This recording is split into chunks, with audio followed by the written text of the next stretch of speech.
Have you ever went to cut out a pattern and you double check the size chart and your measurements are in all different sizes? You're a 4 here, you're an 8 here, you're a 12 here. What do you do? Well, today I'm going to show you how to grade your pattern. And what that means is I'm going to show you how to make sure your bust, your waist, and your hips all fit, and we blend the sizes together. So today you're going to learn how to size any sewing pattern to fit you and your measurements. Grading a pattern like this can seem really intimidating, but actually it is very easy, and it's going to make your garments fit you so much better, and you're not going to have to do as much fitting later on. We're going to go over grading from your bust to your waist and your waist to your hips, and we can't forget that sleeve. Sleeve still has to fit as well.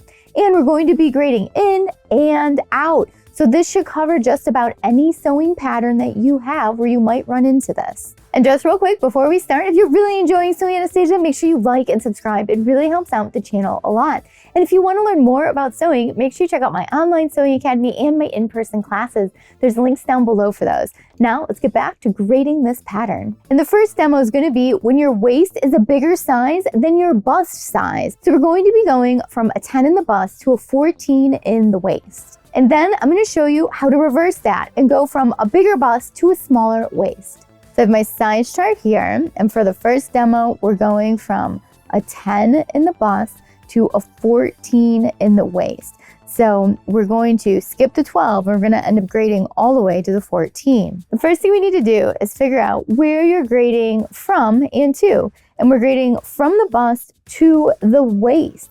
And the bust here is actually the underarm. So you're going to start at the underarm, and we're going to grade down to the waist.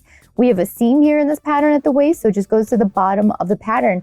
Now, if your pattern does not have a waist seam in it, you're going to find that waistline on your pattern, and it should have a waistline there. And if it doesn't, hold it up to yourself in the mirror and figure out where your waist is at on the pattern. This is going to be pretty universal for all patterns. You're going to have some sort of underarm spot on the pattern.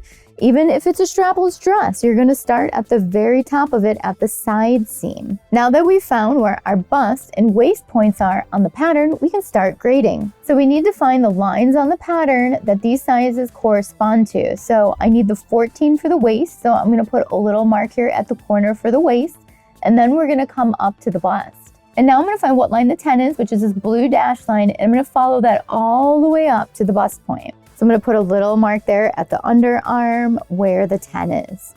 Now what we're going to do is take a straight ruler and we're going to connect the dots. So we're going to go from the waist to the underarm. And that there is your new line on your pattern that you're going to cut. And it's going from the 10 in the bust to the 14 at the waist. Now you might be wondering, what size do I cut up here in the armhole and the neck? Well, you're going to cut the 10 because that's what this point connects to. And then down here at the waist, you need to make sure that you're cutting everything for the 14. So if you have a design that has a front bodice and a back bodice, you're going to do that to both bodice pieces at the side seam. So that way you're expanding the pattern on both pieces, and they're going to line up when you sew them together. So you're going to do that to both pattern pieces, the front and the back. What do you do if your design has multiple panels in it? Look, let's say it has princess lines in it. Well, you are going to do this to every panel, blending from the underarm to the waist, or this top point where your bust is to the waist. So that way they're all going to grow evenly. So it was that easy to go from a smaller bust to a bigger waist. Now let's go from a bigger bust to a smaller waist. We're going to grade from the 14 in the bust to a 10 in the waist. So again, we're going to start at the underarm and go to the waist, even though it's the back pattern piece. So I'm going to mark the 10 at the waist point here, and then we're going to find the 14, and we're going to come all the way up to the underarm. And I'm going to put a mark right here. And now we're going to connect those 2 points. And now our back pattern piece goes from a 14 in the bust to a 10 in the waist. And don't forget, you need to do the same thing to your front bodice pattern, or if you have a design with a lot of different style lines in it, you're going to want to make sure you do the same thing. You're going from the 14 to the 10. So from bigger to smaller in the waist. Now we're moving on to the skirt. And this method is exactly the same even if your design doesn't have a waist seam. It can be all one pattern piece. So real quick, let me show you how to grade from the bust, the waist, and to the hip if you don't have a waist seam defining that waist on the pattern. A great example of this is the shift dress pattern. So I'm going to demo it real quick on the shift dress. So right here, I have a half scale shift dress, just so you can see the whole thing in the frame. We've got our bust, which is the underarm in here. Our waist is somewhere in here. And then this is the hem of our dress. So what we need to do is find where the waist is and where the hip is. So the easiest way to do this is either A, hold the pattern up to yourself and mark the waist, or measure down from your shoulder to your natural waist and then find that spot on the pattern and then draw a line across the pattern.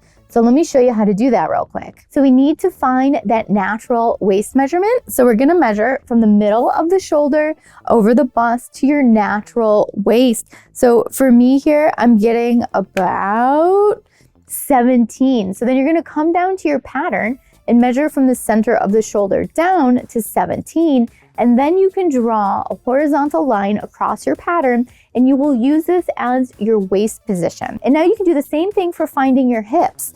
Go ahead and measure from your waist down to the biggest point on your hip. It's generally around 7, 8, 9 inches. So it should be somewhere around there. And then we'll measure from the waist down and then draw another horizontal line, giving us our hip line. So I'm going to draw my waistline in right there. And then I'm going to measure down and I'm going to draw in my hip line. These lines here will give us the points to be able to grade in and out with the technique that I'm showing you. So this is how you're going to deal with your pattern if you don't have a waist seam on it and you want to grade it. Let's do it. So on here, we're going to go from a small bust to a medium waist to a large hip. So we need to connect all of these points, and these are all different sizes. So we're going to take our ruler and we're going to connect in between the dots here. So from small to medium, and then from medium to large. And then when we get here, we're just going to keep following down our large line all the way to the hem. I also want to mention when we're drawing from point to point like this, we do not want really sharp corners. We want things to be smooth. So if you see any sharp points, just take your French curve or curved ruler and blend it and smooth it out. So like here too at the hip, we don't want a sharp point there. So we can just go ahead and blend that. So everything's going to be nice and smooth, and it's going to be contouring the shape of your body from a small bust, a medium waist to a large hip. And that is how you use this technique on a pattern that doesn't have any waist seams. So again, it could be a blouse, it could be a jacket, it could be a long dress with no waist seam.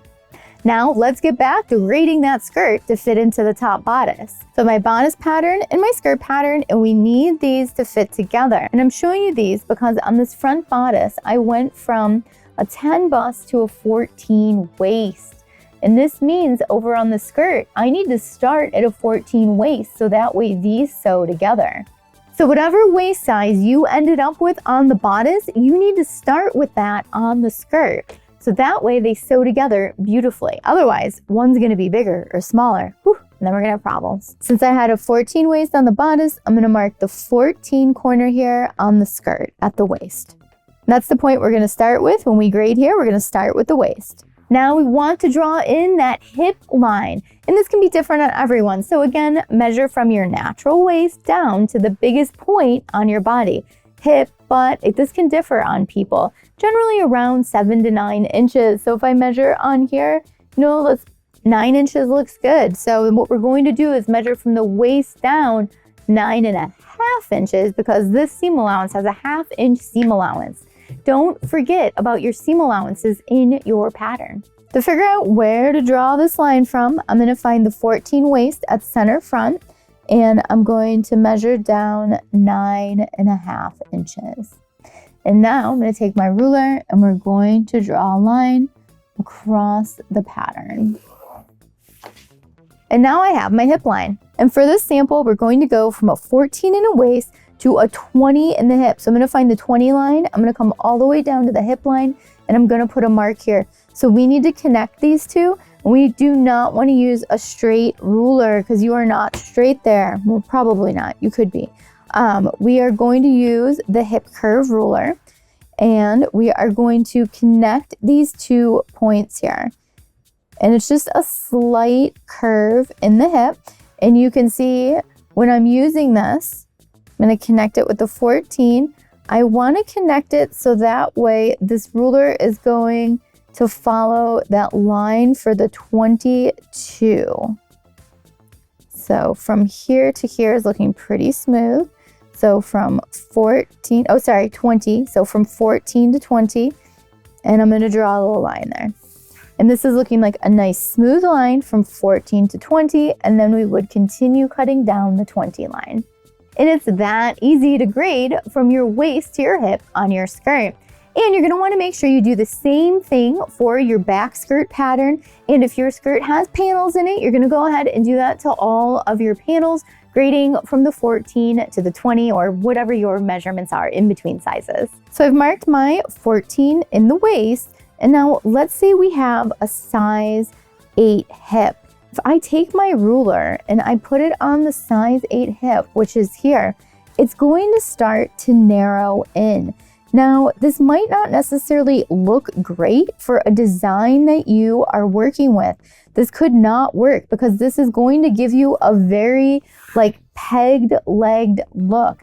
And if you don't want that, what you want to keep in mind is that you want things to hang from your hip, yes, but if you have a bigger waist, you generally want it to hang from the waist and go out. Otherwise, your design is going to really contour around the bigger midsection, which is not going to be flattering. So in this case, if I had the 14 waist and I had an 8 hip and I was making this pencil skirt, I would just cut 14 all the way down. Or maybe I'm just gonna take it in one size to the 12 so it's not as big in the hip, but I don't necessarily wanna contour this to a smaller hip because then we're fitting around the midsection here for something and it's not going to be flattering. So if your hip is smaller than your waist in the size chart, be careful with this measurement on what you're working on because you don't want to compromise the design. You don't want all of your designs to just start narrowing in towards your knees, right? We want them to hang and drape on us nicely. So really think about the design you're working on and if you really want to bring in that hip, or do you want to just come straight down from the waist, or maybe you just bring it in 1 or 2 sizes even if you need 3 or 4 for a smaller hip. You want things to drape on us nicely. Now let's talk about what to do with your sleeve after you've graded your pattern. How do we make it fit back into the pattern? What size sleeve do you go with if you've altered the bust in your pattern? The answer is whatever your size was at the bust. So on this pattern here, it's at a 14. So that means we would need to cut out a size 14 sleeve so that way it fits back into the armhole. So whatever size you went with for your bust is the one you need to cut out for your sleeve. So we're not grading the sleeve, but we need to make sure that we're choosing the appropriate sleeve size for the bust measurement. You might be wondering, what do I do with my cuff patterns, my interfacings, my linings, all those other little pattern pieces that make up the design? Well, you also need to grade those as well. So if you have a lining in your design, you also need to grade it the exact same way.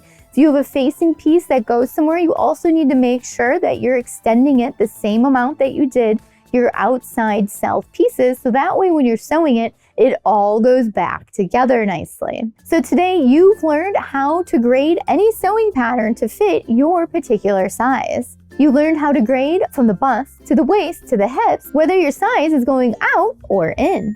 And you learned how to do that even if your pattern doesn't have a waist seam and if your pattern has multiple pieces. Don't forget, you gotta grade all the pieces. So I really hope this tutorial helps you when you're sewing up designs from patterns, so that way they fit you that much better. Thank you so much for watching Sewing Anastasia today. If you have any questions on this process, leave it down below or let me know what you think of the process. And if you have any special tips or tricks, leave those down below for everyone else as well. And let me know what other kinds of pattern drafting videos would you like to see this year. Don't forget, I teach sewing classes in my design studio here in Chicago and online. Check those out with the links down below. And if you want to know what's going on in the studio, make sure you follow my Instagram. Thanks so much for watching. Bye.